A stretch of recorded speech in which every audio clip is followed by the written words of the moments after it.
Hey, it's Chad with Central Heating and Air. Just wanted to show you guys a little bit more on my meter here. This is a gas meter, Infocon.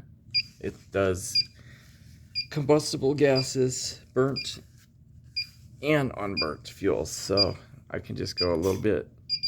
See that? A little bit of MAP gas, or even the burnt fuel. See? Same with the butane. Waiting until it calms down. Same with the butane. Boom. Okay.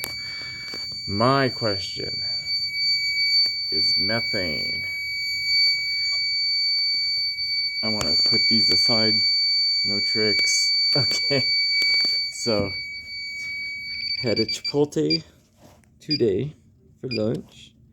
Just for you guys in this video. So let's see what happens. Methane gas. Here we come.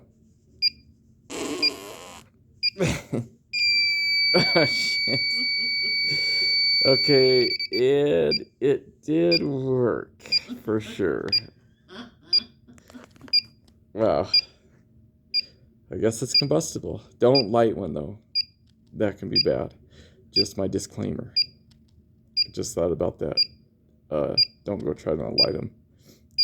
Take care.